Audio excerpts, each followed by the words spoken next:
Alhamdulillah, puji syukur atas kehadiran, nikmat dan kesempatan dan kesehatan yang Allah berikan kepada kita hingga kita masih diberi kesempatan untuk berkumpul dalam acara desiminasi pada siang hari ini.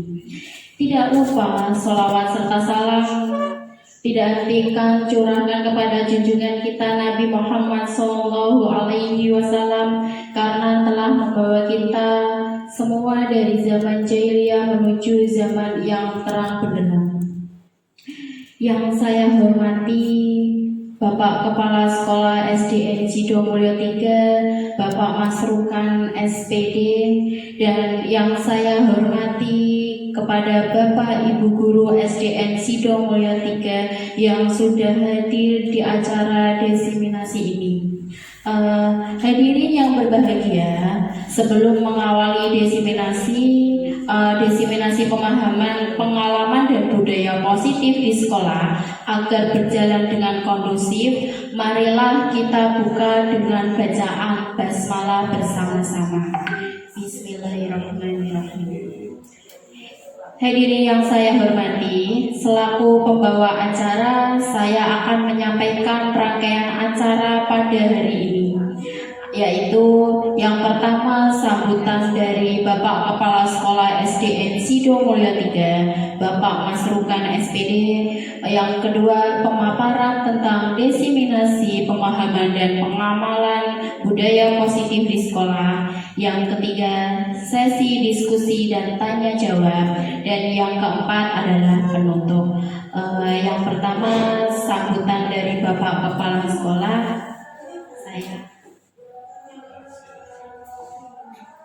Assalamualaikum warahmatullahi wabarakatuh. Bismillahirrahmanirrahim. Alhamdulillahirabbil alamin. Assalatu wassalamu ala sayyidina Muhammadin wa ala alihi wa sahbihi ajmain. Rabbis shrah li sadri wa yassir li amri wahlul 'uqdatam min lisani yafqahu qawli. La haula wala quwwata illa billahil aliyyil azim. Amma ba'du. Yang saya hormati Ibu Husnul Amalina SPD yang hari ini nanti akan melaksanakan aksi, yaitu desiminasi tentang pemahaman dan pengamalan budaya positif di SD kita. Juga ibu-ibu semua yang hadir pada saat ini juga yang saya hormati.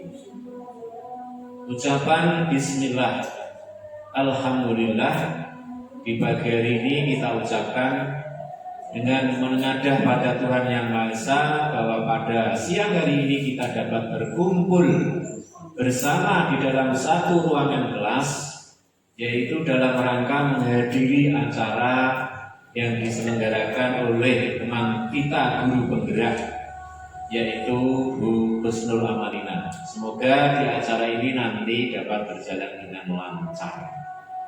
Sholawat serta salam kita haturkan pada junjungan kita Nabi Muhammad SAW, seorang nabi memimpin umat yang pantas kita puja-puja, yang pantas kita harapkan bantuannya, pertolongannya di saat kita besok akan menerima sebuah kenyataan yang pahit di alam sana.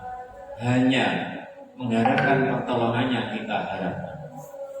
Bapak Ibu semuanya yang saya hormati, di siang hari ini desiminasi yang akan dilaksanakan oleh Bu Husnul Amalina, yaitu melaksanakan modul keempat di rangkaian kegiatan guru penggerak dengan judul pemahaman pengamalan budaya positif di sekolah.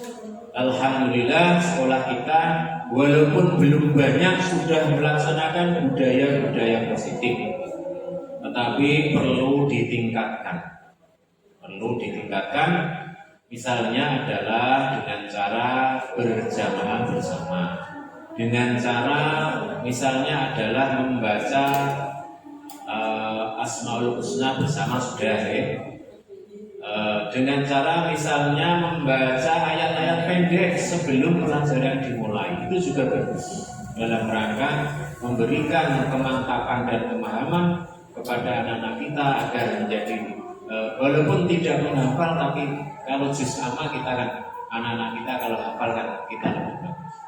Ibu-ibu yang saya hormati, apa yang dikatakan oleh tokoh kita yaitu Ki Hajar Dewantara atau Ki Suwardi Suryaningrat, yaitu tokoh pendidikan kita yang mendirikan sekolah bernama Taman Siswa ing ngarsa Tulodo ing Madya Mangunkarsa tuturi Handayani. Itu harus kita pahami dan kita teladani betul-betul, kita sebagai seorang guru.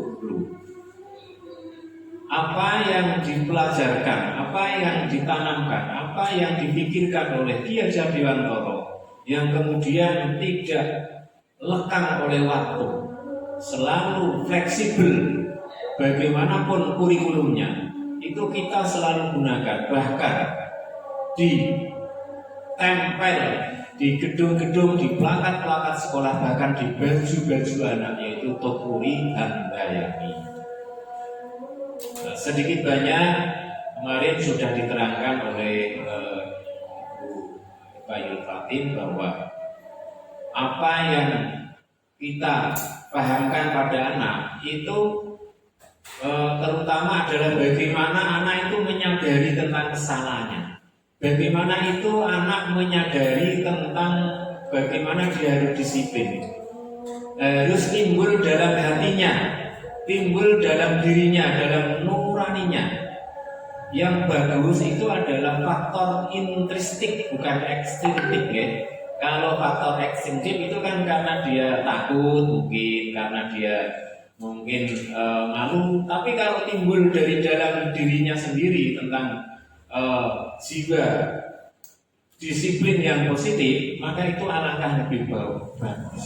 Apalagi semua anak punya kesadaran yang ditimbulkan dari instinktif dirinya, yang kemudian akan berakibat pada membentuk kedisiplinan pada dirinya, baik di rumah maupun di sekolah. Pasti kita sebagai guru sangat mudah di dalam mengarahkan anak. Kira-kira betul nggak ini? Betul ya? Jadi dia kalau sudah punya kesadaran dalam dirinya, itu dia merasa malu sendiri kalau melanggar peraturan, malu kalau dia bertengkar dengan temannya, malu kalau dia terlambat sekolah. Nah, yang paling sulit yang dilakukan oleh guru adalah menyadarkan itu. Maka betul, ini sudah sejak saya awali, sejak saya menjadi guru, itu saya selalu dekat dengan anak. Ini mohon perlu tidak sampai perlu dicontoh. Saya selalu dekat dengan anak. Bahkan anak-anak yang sudah lulus beberapa tahun, yang sekarang sudah punya cucu, itu masih ingat ketika saya ajar. Itu menunjukkan bahwa betapa dekatnya saya dengan anak. Bahkan anak-anak kami yang justru dia itu dulu nakal, itu malah teringat dalam pikiran saya.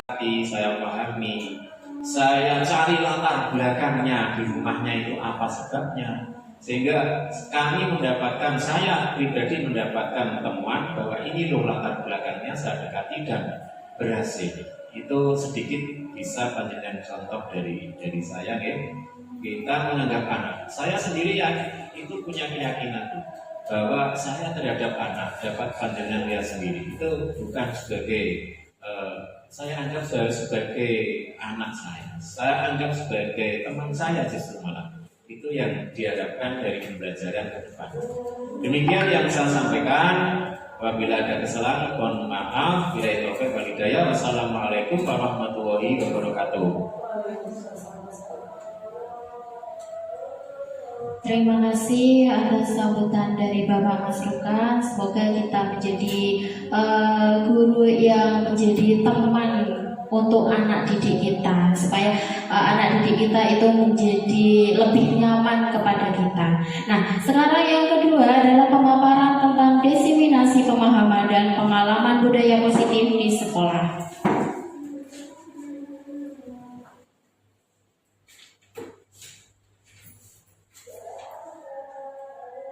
Nah, di sini saya ada satu pantun. Jika nanti setiap satu kalimat nanti Bapak Ibu bilang apa? Cakep, iya betul ya. Jadi pergi ke toko membeli parfum, dapat hadiah sepotong coklat. Saya ucapkan assalamualaikum, semoga presentasi ini bermanfaat. Nah, untuk yang kedua ini ada ice breaking lagi. Maaf, tolong Bapak Ibu berdiri semuanya ya, biar gak ngantuk ya Bapak Ibu siang-siang. Kita olahraga kecil-kecilan dulu.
Bisa duduk semuanya Bapak Ibu.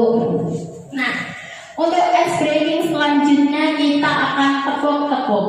Nah, untuk tepuk pertama ya, Bapak Ibu sambil tepuk katakan yes ya. Tepuk satu, yes. Nah, tepuk dua, oke. Tepuk tiga, semangat.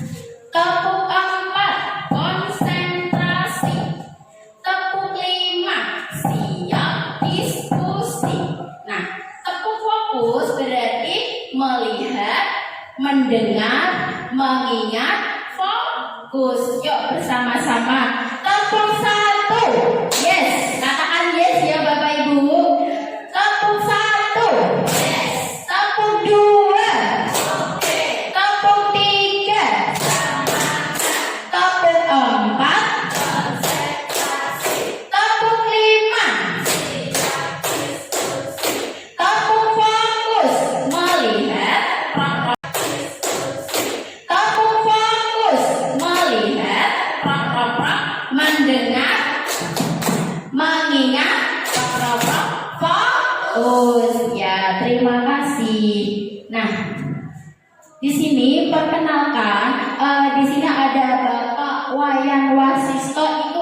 sebagai fasilitator saya.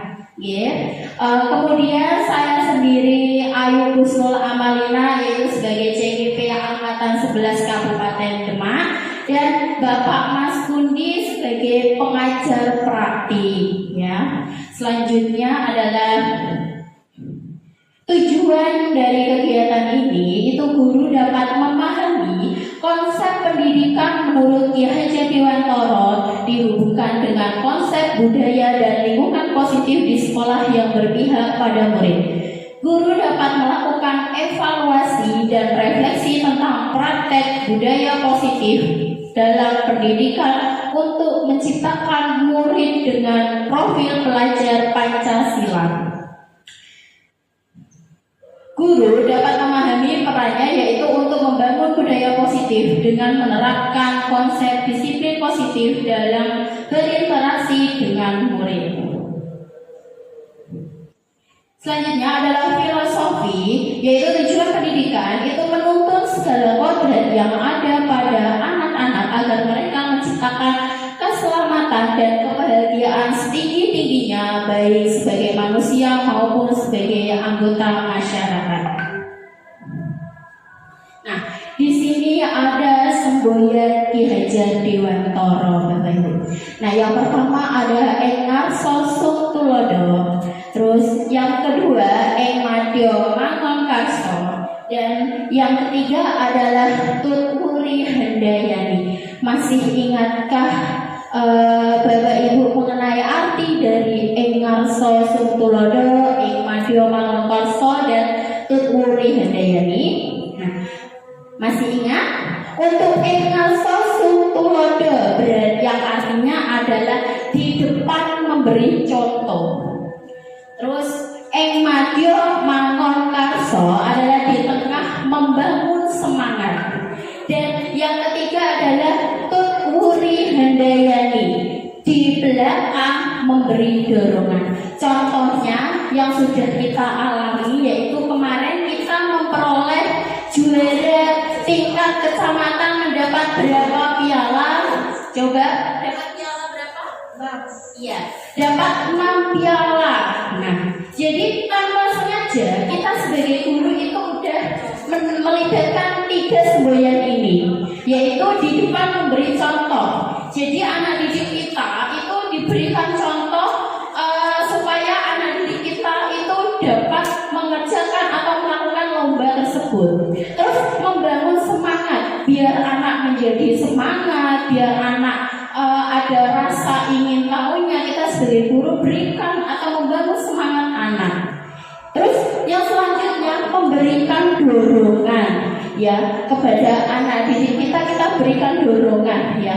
Yuk bisa, kita mampu dan kita bisa untuk menjadi juara nantinya, atau kita mampu melaksanakan kegiatan itu seperti itu.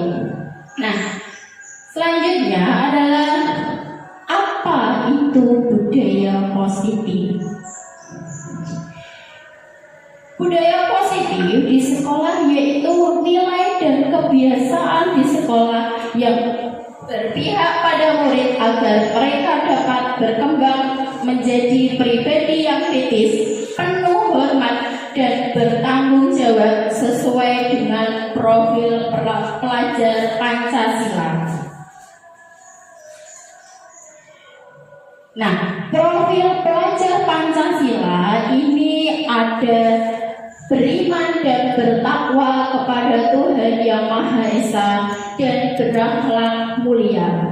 Selanjutnya ada berkebinekaan global, terus gotong royong, mandiri, kreatif, dan bernalar kritis. Apakah Bapak Ibu setuju dengan pernyataan ini? Yang pertama adalah disiplin dapat dikaitkan dengan tata tertib. Bagaimana, setuju Bapak Ibu? Setuju. Terus yang kedua, hukuman dapat mendisiplinkan anak. Yang ketiga, memberikan hukuman dengan hal positif positif seperti membaca atau membersihkan halaman sekolah dapat meningkatkan disiplin anak. Yang selanjutnya, memberi penghargaan dapat meningkatkan motivasi belajar anak. Nah, di sini ada konsep utama modul budaya positif. Yang pertama ada perubahan paradigma belajar.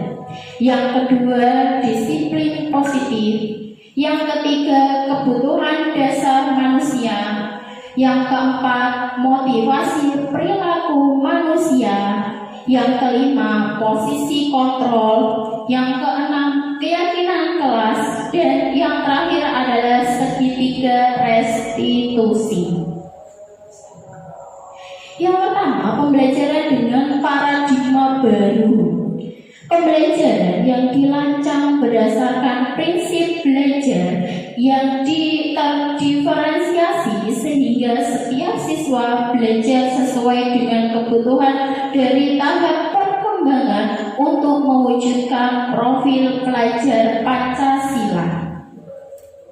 Nah, terus kemudian disiplin positif. Apa makna dari disiplin positif?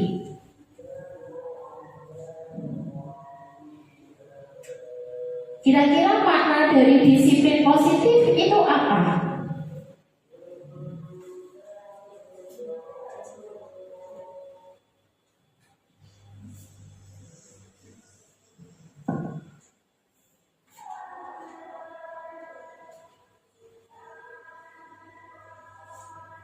Disiplin positif. Disiplin positif adalah budaya yang bisa diartikan sebagai apa yang dilakukan seseorang pada orang lain untuk mendapatkan kepatuhan, atau bisa juga dengan penerapan yang bertujuan untuk menumbuhkan kesadaran serta memberdayakan anak untuk melakukan sesuatu tanpa sogokan, ancaman maupun hukuman.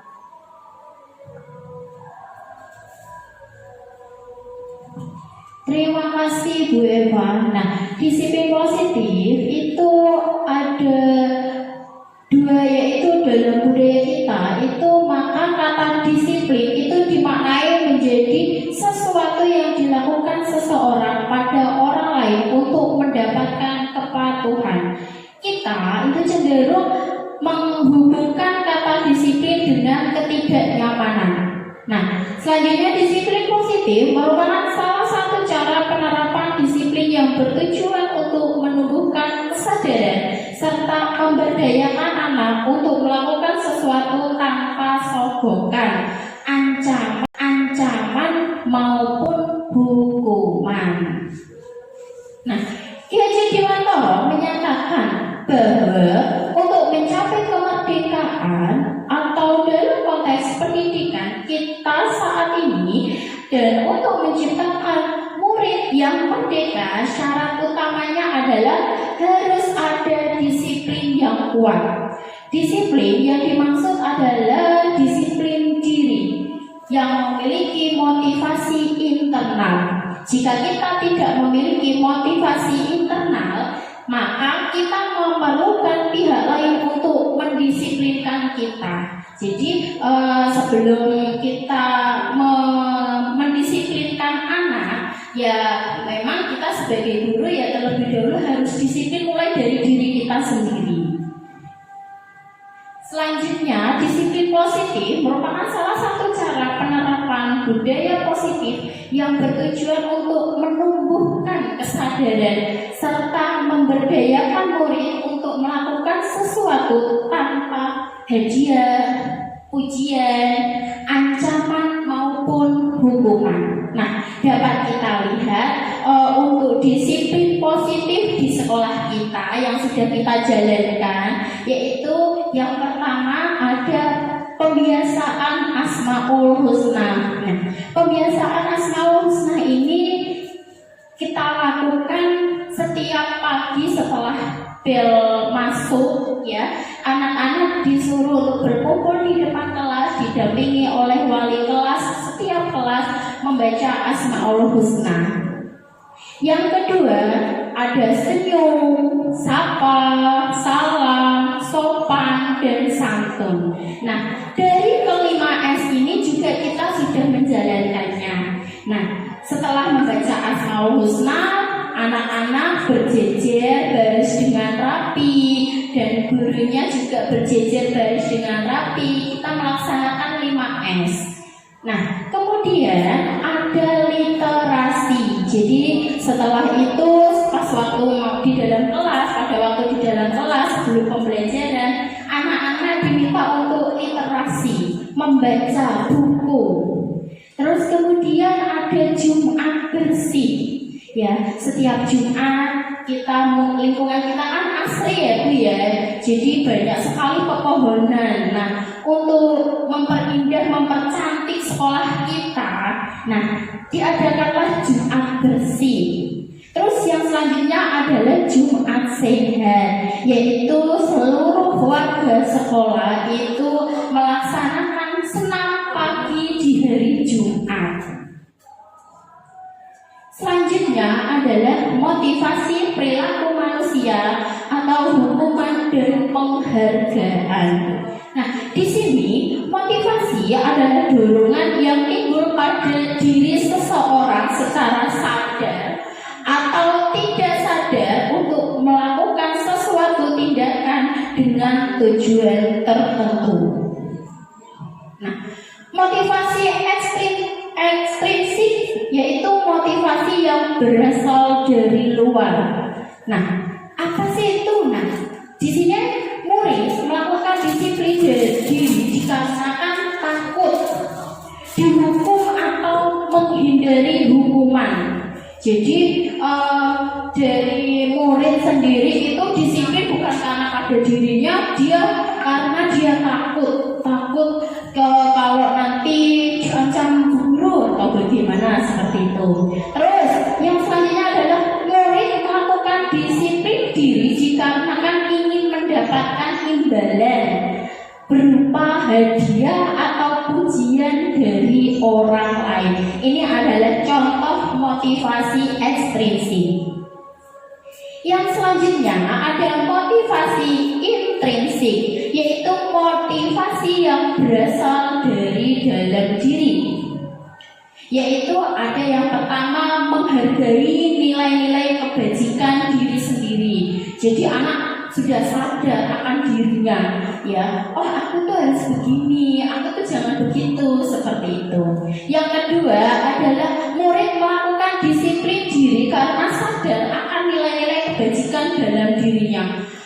Jadi anak itu tanpa ada ancaman, tanpa ada merasa ingin dihargai atau tanpa ada merasa ingin diberi hadiah, dia sadar, dia sadar akan nilai-nilai kebajikan yang dia laksanakan. Jadi tanpa adanya itu semua, ya, murid kita itu disiplin dengan sendirinya, begitu Bapak Ibu.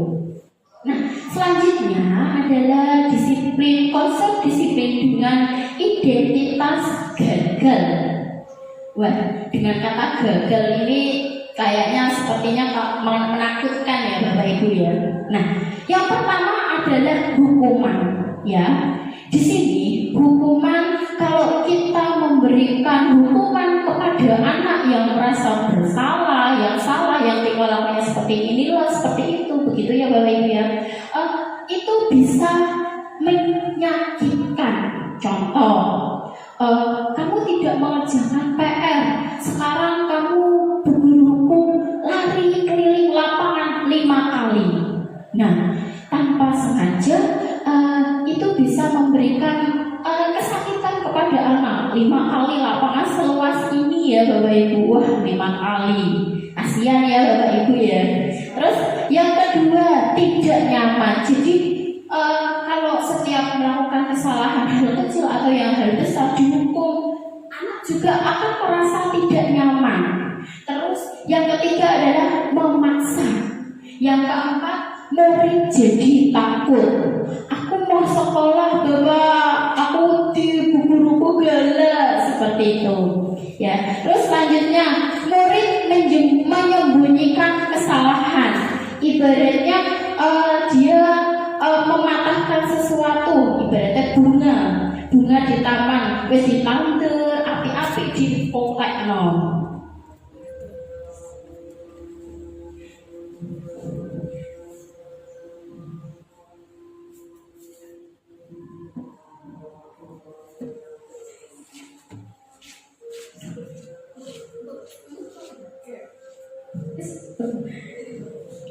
Nah, murid jadi menyembunyikan kesalahan. Orang aku sing anu, nah seperti itu. Ya, jadi itu yang selanjutnya adalah murid menjadi rendah diri. Jadi setiap ada kegiatan aktif di sekolah karena gurunya galak, sidik-sidik dihukum, murid tersebut nggak berani. Padahal dia bisa, tapi pada akhirnya dia nggak berani untuk acungkan tangan, misalnya seperti itu.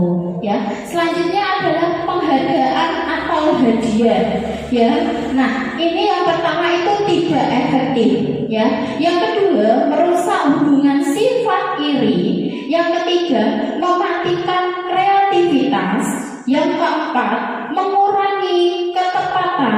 Yang kelima menurunkan kualitas. Yang keenam adalah penghargaan menghukum. Nah, konsep selanjutnya adalah disiplin identitas sukses. Tadi gagal ya Bapak Ibu, sekarang kita disiplin yang sukses. Nah, apa saja sih itu? Nah, yang di sini ada dua, yaitu konsekuensi dan restitusi.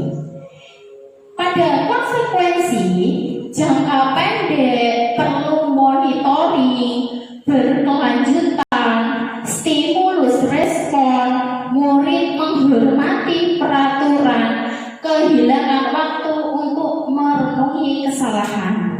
Yang kedua adalah restitusi, yaitu murid bertanggung jawab untuk perilakunya. Fokus pada pemecahan masalah jangka panjang, murid menghormati dirinya dan orang lain. Teori kontrol atau dirinya memegang dan memperbaiki kesalahannya. Jadi identitas sukses ini murid itu diharapkan untuk kesadarannya, kesalahannya dan tanggung jawabnya itu harus lebih tinggi seperti itu. Nah, selanjutnya adalah kebutuhan dasar manusia. Di sini ada kasus, yaitu kasus Ibu Via. Ibu Via sedang bingung menghadapi ulah salah satu muridnya yang bernama Sania.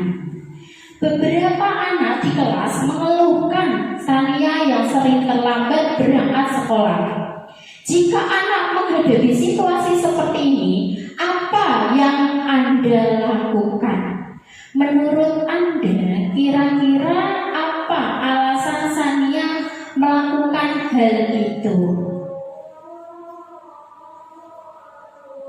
Kira-kira apa? Ada yang mau Izin menjawab Ibu. menurut saya Guru bisa melakukan atau menanyakan alasan kenapa Sania terlambat, kemudian guru bisa mencari solusi bersama Sania. Kemudian alasan kenapa Sania melakukan hal itu mungkin bisa karena habit atau kebiasaan Sania tidak disiplin. Terima kasih Bu Lita atas sanggahannya. Nah, di sini dari Ibu Via itu harus mendekatkan diri dulu kepada kepada muridnya yang bernama Sania. Ya, kita dekati dulu muridnya. Terus kemudian kita tanyakan alasannya apa, kenapa kok bisa terlambat. Terus dikasih pengertian keyakinan kelas kita yang sudah kita laksanakan.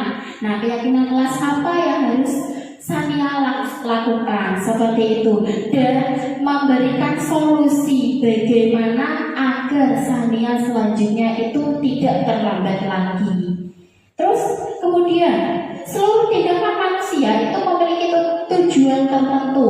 Semua yang kita lakukan adalah usaha terbaik kita untuk mendapatkan apa yang kita inginkan. Ketika kita mendapatkan apa yang kita inginkan, sebetulnya saat itu kita sedang memenuhi satu atau lebih dari satu kebutuhan dasar.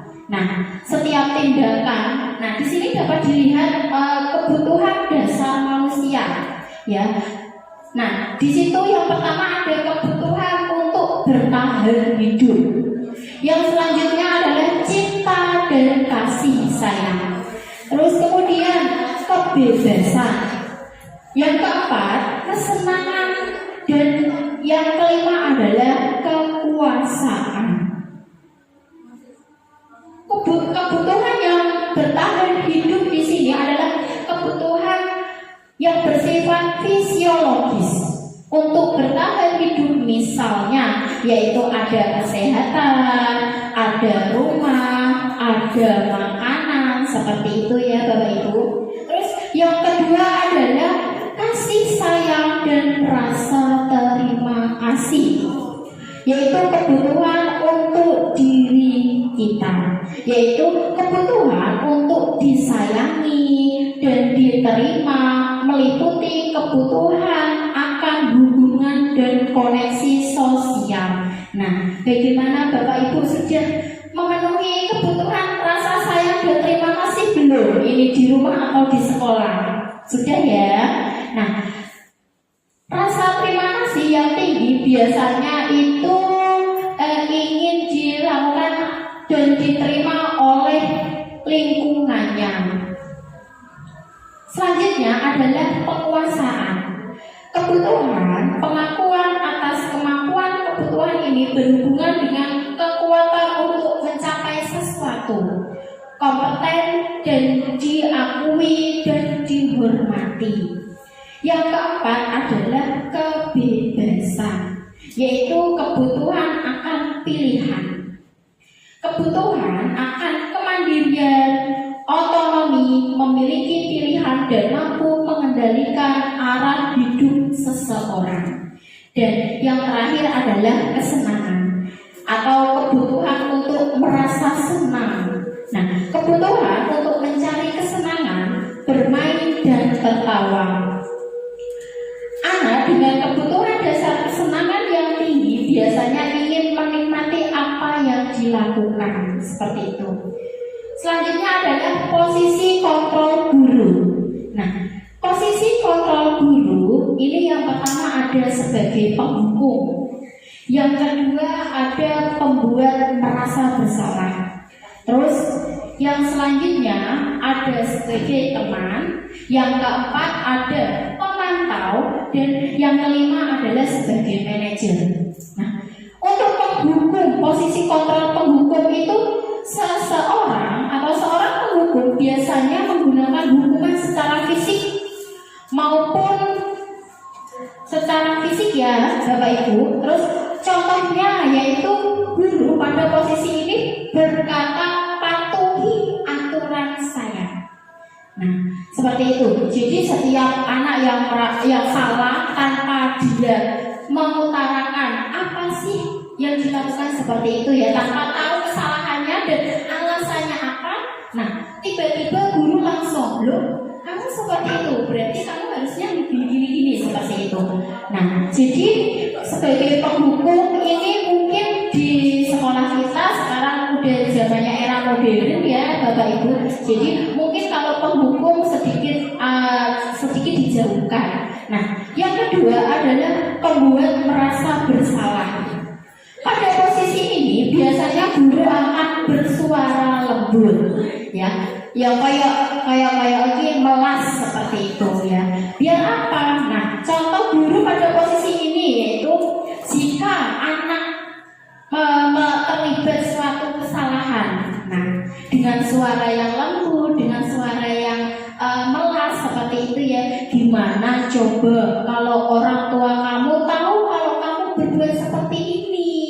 Nah, itu adalah membuat merasa bersalah. Ya, biar itu tuh dilatih anak biar sadar. Kamu tuh kalau seperti ini orang tua kamu kalau tahu bagaimana? Seperti itu. Yang ketiga adalah sebagai teman, yaitu guru pada posisi ini tidak akan menyakiti murid. Posisi teman pada guru bisa negatif maupun positif. Nah, contohnya adalah bantulah atau demi ibu guru ya, bantulah bu guru ya, seperti itu. Selanjutnya adalah sebagai pemantau, yaitu berarti itu kita sebagai guru itu sebagai pemantau adalah mengawasi.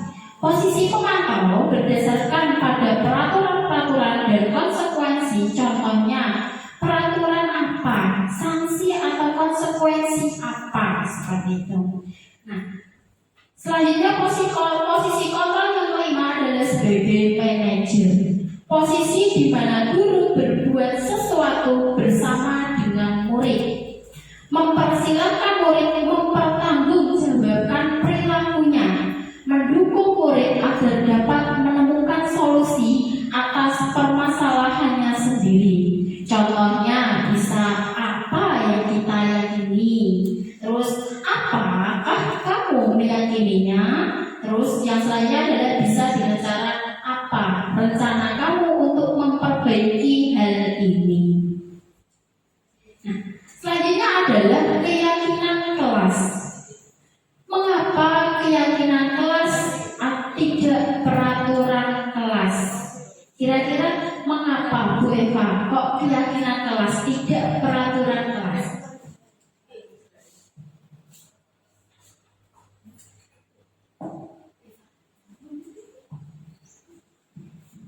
Kenapa tidak peraturan kelas tapi keyakinan kelas? Karena peraturan kelas sama dan keyakinan kelas itu berbeda. Kalau keyakinan kelas itu dibuat atas kesepakatan bersama, yaitu melibatkan seluruh siswa. Sedangkan peraturan itu yang membuat biasanya adalah gurunya tanpa melibatkan siswa. Kemudian keyakinan kelas itu dibuat bersama agar mereka memiliki tanggung jawab bersama dan lebih termotivasi untuk mengikuti aturan yang telah disepakati. Keyakinan kelas berfokus pada nilai-nilai positif yang ingin ditanamkan, seperti rasa hormat, tanggung jawab, disiplin, kerjasama, dan ingin mendorong siswa untuk berperilaku baik secara intrinsik. Untuk meningkatkan pemahaman dan internalisasi, keyakinan kelas dibahas dan dipahami bersama sehingga siswa memiliki pemahaman yang lebih baik tentang alasan dibalik aturan yang telah dibuat. Jadi keyakinan kelas itu dibuat bersama sehingga siswa itu lebih merasa memiliki, atau karena dia dilibatkan jadi dia tahu apa saja keyakinan kelas tersebut dan apa saja konsekuensinya. Seperti itu.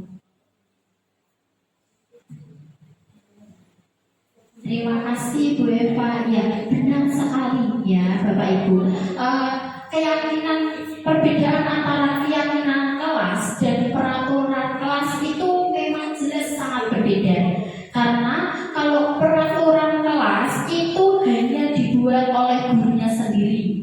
Tapi sedangkan kalau keyakinan kelas itu dibuat oleh guru bersama murid. Jadi anak itu tahu itu kesepakatan yang dibuat oleh awal ya. Itu saya sendiri atau kalian sendiri yang berpendapat. Jadi anak itu bisa tahu, bisa menghargai dan bisa lebih bertanggung jawab seperti itu. Nah, keyakinan kelas yaitu nilai-nilai kebajikan atau prinsip-prinsip universal yang disepakati bersama secara universal lepas dari latar belakang suku, negara, bahasa maupun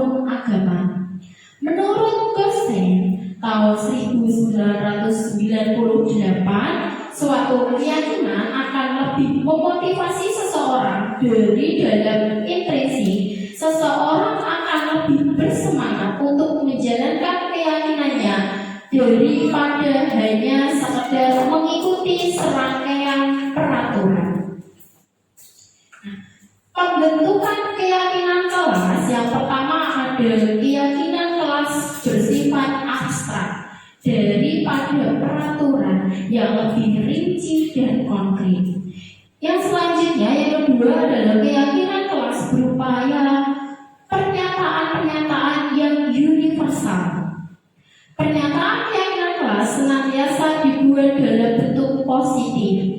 Yang ketiga adalah keyakinan kelas hendaknya tidak terlalu banyak sehingga mudah diingat dan dipahami oleh warga sekolah atau warga kelas terutamanya. Terus selanjutnya yang keempat adalah semua warga kelas sebaiknya ikut berkontribusi dalam membuat kegiatan kelas lewat curah pendapat. Terus yang selanjutnya, yang kelima adalah bersedia meninjau kembali keyakinan kelas dari waktu ke waktu. Jadi setiap saat itu ditinjau keyakinan kelas sudah sesuai belum, anak-anak sudah bisa tertib mematuhi keyakinan kelas yang telah dibuat mereka apa belum, seperti itu Bapak Ibu. Nah, di sini ada perbedaan antara peraturan dan keyakinan kelas. Nah, di peraturan itu selalu kembalikan buku ke tempatnya. Tapi di dalam keyakinan itu tanpa ada peraturan seperti itu, anak itu bisa untuk bertanggung jawab ya, tanpa ada peraturan dia bertanggung jawab mengembalikan sendiri seperti itu. Terus yang selanjutnya adalah peraturan yang kedua adalah dilarang mengganggu orang lain. Tapi di dalam keyakinan kelas itu menghormati orang lain. Terus peraturan yang ketiga itu hadir di sekolah 15 menit sebelum pembelajaran dimulai. Nah, di keyakinan kelas itu menghormati orang lain dan berkomitmen, yaitu kalau memang masuk jam 7 berarti ya kita 15 menit sebelum jam 7 kita harus sudah sampai di kelas, seperti itu. Jadi komitmennya ada. Selanjutnya adalah dilarang melakukan kekerasan untuk peraturan. Terus dilarang menggunakan narkoba. Peraturan yang selanjutnya bergantian atau menunggu giliran. Terus gunakan masker. Jangan berlari di kelas atau koridor. Tapi di keyakinan kelas ini kesehatan, keselamatan, menghormati orang lain, menghormati dan bersabar, terus kesehatan, keselamatan, keamanan itu terutama. Nah, dapat kita lihat di sini Bapak Ibu, keyakinan kelas yang sudah dijalankan, yaitu anak-anak satu persatu diminta untuk membuat keyakinan kelas, menulis apa yang anak-anak inginkan agar terasa nyaman dan bahagia saat di dalam kelas. Jadi satu persatu anak-anak dikasih kertas, menentukan keyakinan kelas apa yang akan kita laksanakan di satu semester ke depan, misalkan seperti itu. Terus kemudian setelah menulis keyakinan kelas, satu persatu anak-anak diminta untuk maju ke depan, menempelkan hasil kesepakatan kelas. Ya. Terus dan hasil kesepakatan kelas itu dijadikan satu, Bapak Ibu. Ya, kita lihat apa yang anak-anak inginkan, seperti itu. Nah, keyakinan kelas itu yang pertama bisa jaga kebersihan, yang kedua saling menghormati, dan yang ketiga adalah disiplin. Nah, selanjutnya ada konsep disiplin, pendekatan restitusi. Ya, pengertian restitusi adalah proses menciptakan kondisi bagi murid untuk memperbaiki kesalahan mereka sehingga mereka bisa kembali pada kelompok mereka dengan karakter yang lebih kuat. Nah, di sini dapat dilihat Bapak Ibu, ini adalah contoh gambar segitiga restitusi. Ya, segitiga restitusi. Nah, ciri-cirinya yaitu belajar dari kesalahan, bukan menebus kesalahan. Jadi dari kesalahan kita belajar, ya. Jadi kalau kita belajar dari kesalahan, insya Allah kedepannya kita tidak akan mengulanginya seperti itu. Terus yang selanjutnya adalah memperbaiki hubungan. Yang selanjutnya ada tawaran, bukan paksaan. Jadi misalkan ada sesuatu kegiatan ditawarkan terlebih dahulu. Jadi orang langsung dipaksa seperti itu. Terus menuntut untuk melihat ke dalam diri. Terus mencari kebutuhan dasar yang mendasari tindakan. Fokus pada karakter, bukan tindakan. Dan yang terakhir adalah menguatkan dan fokus pada solusi. Selanjutnya ada tahapan segitiga restitusi di sini, yaitu tahapan yang pertama yaitu menstabilkan identitas. Kita semua akan melakukan hal terbaik yang bisa kita lakukan. Contohnya, setiap orang itu pasti pernah melakukan kesalahan. Benar Bapak Ibu? Ya. Kamu bukan satu-satunya yang pernah melakukan kesalahan ini. Seperti itu. Jadi kalau ada murid yang melakukan kesalahan, ya tidak apa-apa. Kamu memang bukan apa itu satu-satunya yang melakukan kesalahan. Seperti itu pasti. Ya intinya tidak terus menghakimi seperti itu ya Bapak Ibu ya. Terus selanjutnya adalah validasi tindakan yang salah. Jadi semua perilaku itu memiliki alasan. Yaitu contohnya kamu pasti punya alasan. Jadi anak itu kalau melakukan kesalahan ditanya dulu, ya divalidasi. Kenapa kok kamu seperti ini? Seperti itu. Mengapa kamu melakukan hal itu? Nah, selanjutnya adalah menanyakan keyakinan kita, yaitu semua memiliki motivasi internal. Contohnya, keyakinan kelas apa yang kita telah sepakati bersama. Jadi anak-anak jika melakukan kesalahan, yang pertama ya nggak apa-apa, tapi intinya kan jangan diulangi lagi ya seperti itu. Terus divalidasi, kenapa kok kamu bisa melakukan seperti itu? Nah, masih ingat nggak keyakinan kelas yang kita buat? Nah, biar anak itu merasa sadar dan bertanggung jawab akan kesalahan yang dia buat seperti itu.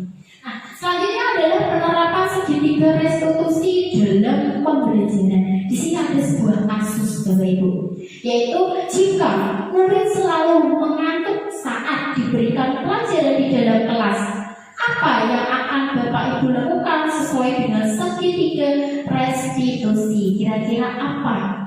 Bu Novita?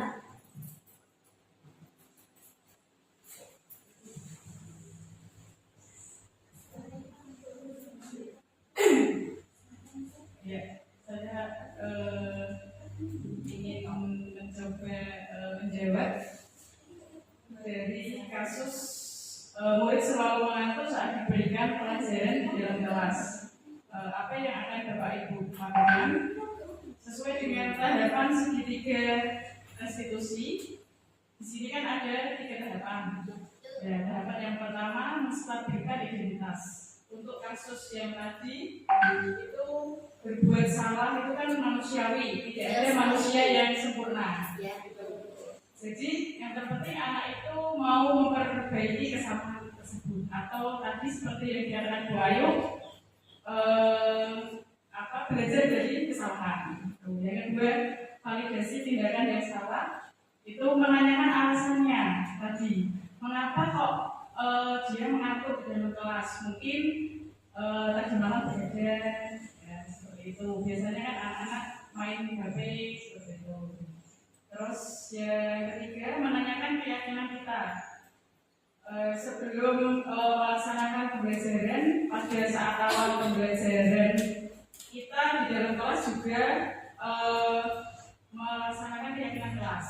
Ya, ada beberapa keyakinan-keyakinan yang kita buat bersama, ada kesepakatan-kesepakatan yang kita buat bersama.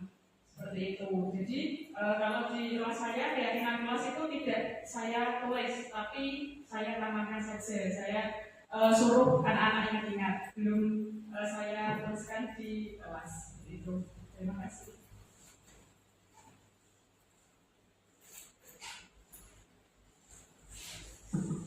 Ya, terima kasih Bu Novita, pendapat yang luar biasa sekali ya. Jadi jika anak mengantuk di dalam kelas, dalam segitiga restitusi yaitu pertama memang mengantuk itu manusiawi, tapi kita validasi terlebih dahulu ya. Jadi kenapa kok kamu bisa mengantuk? Nah, saya begadang Bu semalam seperti itu.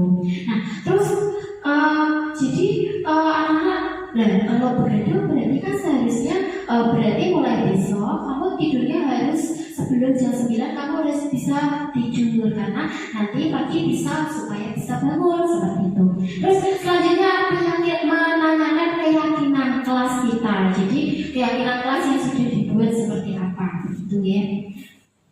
Nah, di sini dapat dilihat Bapak Ibu, ini adalah refleksi budaya positif di sekolah dari adanya keyakinan kelas. Gambar yang pertama seperti biasa budaya 5S. Terus yang selanjutnya ada mencuci tangan. Terus yang kemudian gambar selanjutnya adalah membersihkan lingkungan kelas maupun di luar kelas. Dan yang selanjutnya adalah belajar bersama. Refleksi budaya positif sekolah di rumah, yaitu dibiasakan anak pulang pergi menanam sepatu di rak sepatu. Terus yang selanjutnya adalah salim atau bersalaman kepada orang tua sebelum atau setelah bepergian. Dan yang selanjutnya membiasakan membersihkan rumah. Jadi sebagai anak sekolah yang belajar kalau di rumah ya membantu orang tua. Jadi membantu membuang sampah, menyapu, terus yang selanjutnya adalah mengaji Al-Quran ya. Jadi setiap habis sholat Al-Quran atau membaca Al-Quran. Terus yang selanjutnya adalah berdoa sebelum belajar dan setelah belajar, sama berdoa sebelum dan setelah makan. Menghindari di sini kira-kira ada sabda atau pertanyaan yang mau ditanyakan atau disampaikan oleh Bapak Ibu. Sabda kira-kira.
Ketika ada siswa atau murid yang melakukan kesalahan sesuai dengan posisi kontrol, apa yang saya lakukan atau jalankan dari 5 posisi kontrol ini. Nah, di sini saya mengambil sebagai teman dan sebagai manajer.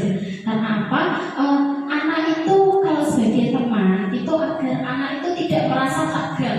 Nah, kalau muka ganas, nesu seperti itu, anak malah jadi takut. Dia salah, tapi dia takut untuk mengutarakannya. Jadi kalau kita sebagai teman menanyakan dengan lembut, dengan kasih sayang seperti itu, anak menjadi iya Bu, aku salah seperti itu. Nah, sebagai manajer itu kita sebagai manajer, guru sebagai manajer adalah bersama dengan murid, ya. Misalkan ada sebuah contoh di sini, ada sebuah cerita, Bapak Ibu. Ada si A dan si B sedang bermain basket atau bermain sepak bola di lapangan. Tiba-tiba beradu mulut, ibaratnya seperti itu. Nah, pada akhirnya mengakibatkan sebuah pertengkaran. Nah, si B tanpa sengaja karena dia tersinggung mungkin ya, dia menggeret atau menarik bajunya si A sampai kancingnya itu terlepas. Nah, pada akhirnya saya menemukan kejadian tersebut. Nah, kedua anak tersebut saya bawa ke kelas atau saya bawa ke kantor untuk saya tanyakan ada apa sebenarnya. Nah, jadi ditanyakan dulu. Nah, si B dikasih penguat. Ya memang benar, itu manusiawi. Setiap kesalahan itu manusiawi. Itu sebagai manajer ya, berbeda. Nah, sebuah kesalahan itu adalah hal manusiawi. Tapi kita validasi juga ya. Kenapa kok bisa kamu menarik baju si A sampai terlepas kancingnya seperti itu? Dan si A juga dikasih pengarahan juga agar dia itu bisa tidak merasa dia itu terus tidak dihiraukan seperti itu. Nah, jadi memberikannya apa? Nah, coba si B, ini si A baju kancingnya terlepas. Kamu berarti tanggung jawab apa yang harus kamu lakukan? Nah, jadinya si A itu merasa dilindungi juga. Si B juga tidak merasa dihakimi, si A juga merasa dilindungi. Nah, apa ya kira-kira ya Bu ya? Seperti itu si B ya.